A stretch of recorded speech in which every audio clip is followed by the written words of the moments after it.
menyampaikan laporan polisinya, ya, pada waktu itu. Ruangan itu penuh sesak. Puluhan lawyer hadir untuk mendukung kami. Tapi tiba waktunya, pada saat kami menjadi tersangka, ruangan ini terisi cuma setengahnya, ya. Jadi sebetulnya ya seperti itulah sebuah perjuangan. Perjuangan itu berat sekali. Saya adalah seorang ahli prediksi. Saya ini prediktor. Ilmu saya adalah ilmu tentang memprediksi.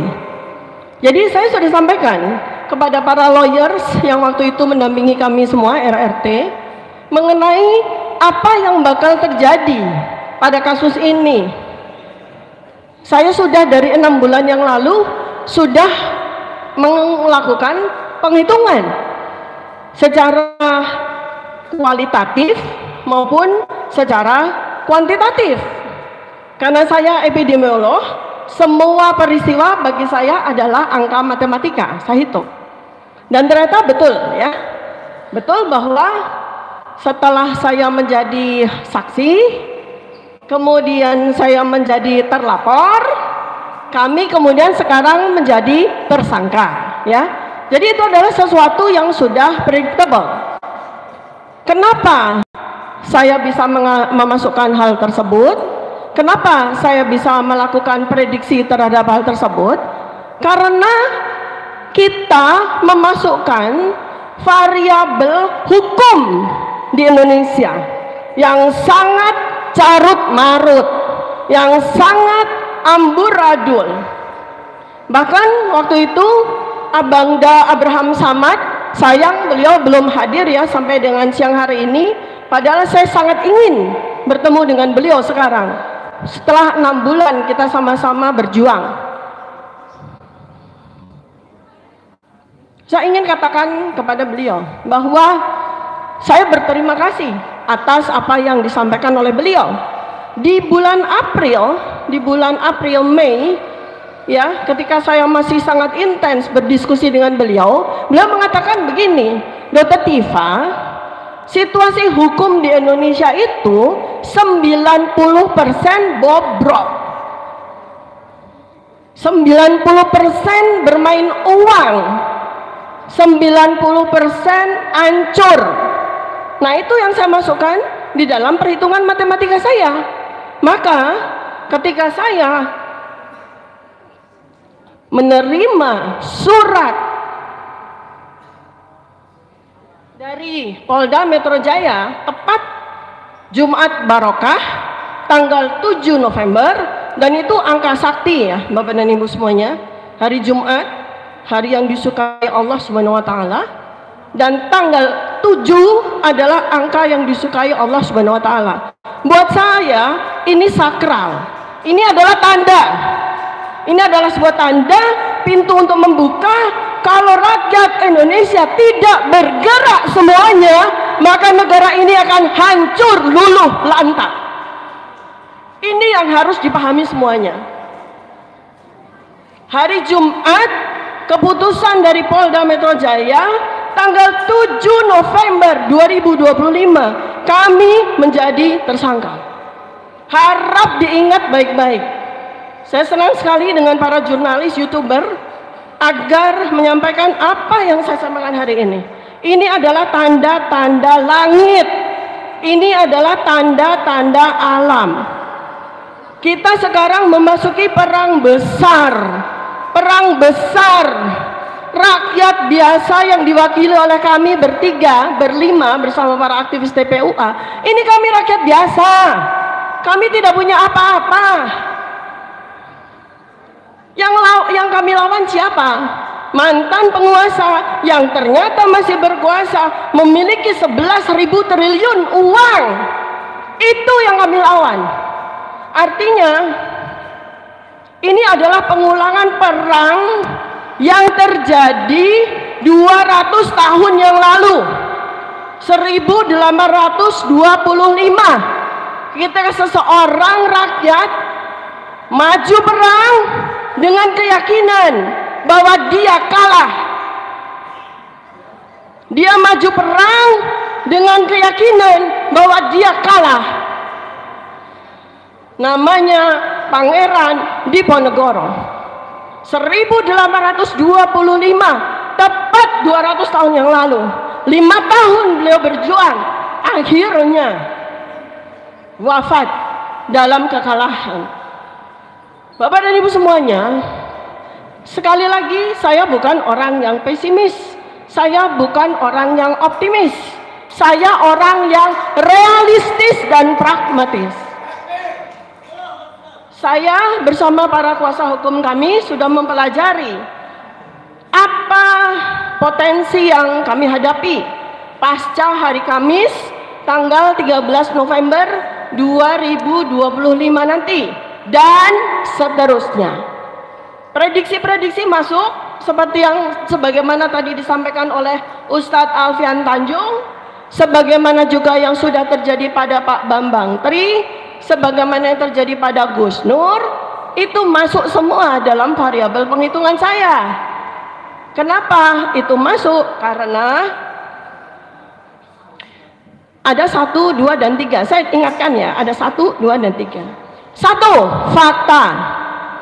Pasal-pasal yang dikenakan kepada kami, terutama kami bertiga ya, Roy, Rismon, dan saya sendiri Tifa. Itu pasal-pasalnya supaya semua tahu ya. 4 tahun, 5 tahun, 6 tahun, 8 tahun, 12 tahun. Dan penuduhannya itu bersifat berlapis-lapis. Artinya kemungkinan kami mengalami vonis berlapis. Itu faktanya. Itu faktanya. Jadi karena kami yang akan mengalami, maka kami yang harus melakukan persiapan untuk itu. Kalau saya secara pribadi gampang. Saya masih punya utang 5 S3. Nah, berarti ketika saya di dalam, saya akan selesaikan 5 S3 itu. Kemudian habis itu kan saya cari-cari kesibukan ya. Nah, salah satu dari lawyer yang saya hire untuk menghadapi kasus ini, itu punya 11 master. Namanya Pak Ramdansyah. Nah, ini saya ketantang ya. Oke, kalau gitu saya akan 11 master plus 5 PhD. Jadi itu harus saya counting, teman-teman, Bapak dan Ibu. Harus saya hitung.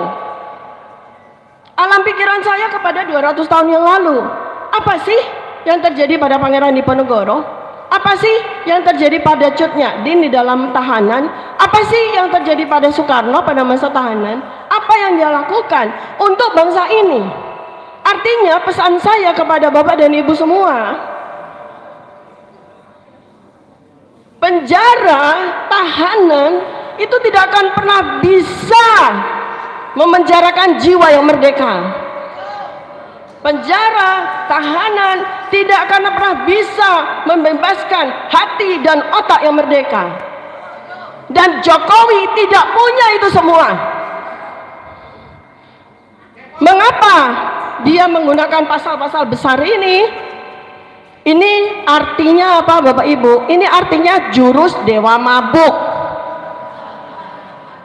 Dia sudah tidak punya pertahanan apa-apa lagi. Semua kejahatannya sudah kita belejetin di dalam buku ini. Ini kejahatannya sudah kita belejetin di buku ini, buku Jokowi White Paper. Jadi sekarang ini, mulai Kamis 13 November 2025, urusannya sudah bukan soal ijazah. Urusannya sudah bukan soal pembuktian ijazah, bukan. Tapi nanti yang kami hadapi adalah bagaimana orang jahat itu membuktikan kami melakukan ujaran kebencian. Bagaimana orang jahat itu akan mati-matian membuktikan bahwa kami melakukan hasutan. Orang jahat itu akan mati-matian membuktikan dengan segala kebohongan, dengan segala penipuan, dengan segala pemikiran biadab, membuktikan bahwa kami melakukan editing terhadap materi-materi yang ada di sosial media. Itu persoalan besarnya. Bukan lagi kita akan bertengkar, kita akan berdebat soal ijazah, selesai. Dia pun tahu bahwa soal ijazahnya udah selesai. Dan kenapa di tanggal 7 November, beberapa hari setelah Mas Roy Suryo pulang dari Sydney, itu yang bikin dia sangat ketakutan. Itulah yang membuat kami segera masuk menjadi tersangka. Apa yang ditakuti oleh Jokowi saat ini? Pemakzulan Gibran. Yang paling dia takuti saat ini adalah pemakzulan Gibran, dan itu yang sekarang sedang kami lakukan. Jokowi's Black Paper sudah diselesaikan setengah bagian oleh sahabat kami Bang Rismon. Saya juga menyelesaikan setengah bagian bersama Mas Roy Suryo. Bukunya sudah kami launching, namanya Gibran's Black Paper. Itu yang ditakuti oleh Jokowi.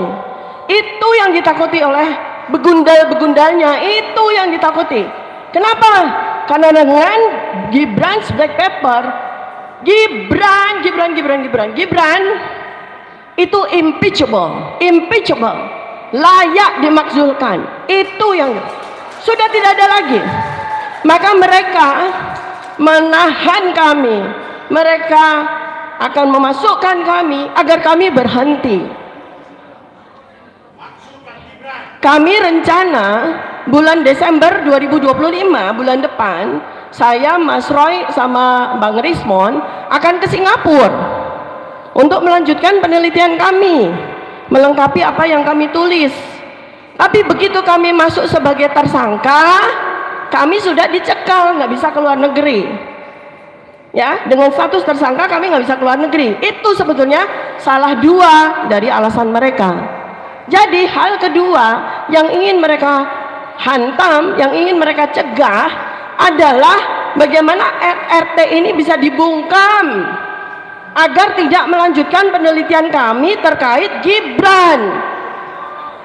Nah, dua hal inilah titipan pesan kami kepada teman-teman semua. Ketiga, saya tidak tahu apakah yang ada di ruangan ini menyadari besarnya masalah ini. Mudah-mudahan yang hadir di sini menyadari betul besarnya masalah ini. Ini adalah perang terbesar 80 tahun. Ini perang terbesar 80 tahun. Rakyat biasa, bukan siapa-siapa, melawan mantan penguasa yang menguasai 11 triliun. Jadi harapan saya sebetulnya, kalian gak usah risau saya ada di luar atau di dalam. Yang lebih saya risau, yang lebih saya gelisah, yang lebih saya gundah adalah jika perjuangan kami itu berhenti hanya karena kalian diam, hanya karena kalian membisu, hanya karena kalian tidak mau peduli dengan apa yang kami lakukan. Kami di luar maupun kami di dalam tahanan, kami masih bisa makan soto ya, masih bisa makan soto, gak ada masalah ya. Gak ada masalah. Ya, jadi pikiran saya gimana laptop sama HP saya nih, karena saya mesti kerja kan gitu. Yang itu jadi masalah. Tapi nggak apa-apa. Buya Hamka menuliskan sebuah buku yang luar biasa, membuat terjemahan Al-Quran hanya dengan menggunakan pena dan kertas. Gak ada masalah buat kami. Tapi yang menjadi masalah buat saya, yang ingin saya sampaikan pada siang hari ini adalah saya bertanya kepada nasionalisme kalian semua bangsa Indonesia. Hari ini saya pakai batik menandakan bahwa saya sangat cinta kepada negara ini. Tidak ada mens rea, tidak ada niat busuk, tidak ada niat jahat, kecuali cinta saya kepada negara ini. Dan saya mohon kepada Bapak dan Ibu semuanya, hari Kamis 13 November 2025, saya nggak peduli saya pulang apa tidak. Karena perjuangan saya tidak akan berhenti dimanapun saya berada. Mau saya dikunci di kotak kayak, mau saya dikunci di gua kayak, nggak peduli. Karena saya yakin perjuangan saya insya Allah mendapatkan ridho Allah Subhanahu Wa Taala, dan selalu ada jalan bagi lanjutan perjuangan ini. Yang saya khawatirkan sekali lagi adalah rakyat Indonesia. Ketika ada 3 orang pemberani sudah memartirkan diri, sudah mewakafkan diri untuk memulai perjuangan ini, untuk mulai peperangan ini? Akankah kalian berhenti? Akankah kalian diam saja? Akankah kalian tidak terusik untuk bersama dengan kami meneruskan perjuangan ini? Sekian, terima kasih. Allahu Akbar. Allahu Akbar. Allahu Akbar. Assalamualaikum warahmatullahi wabarakatuh.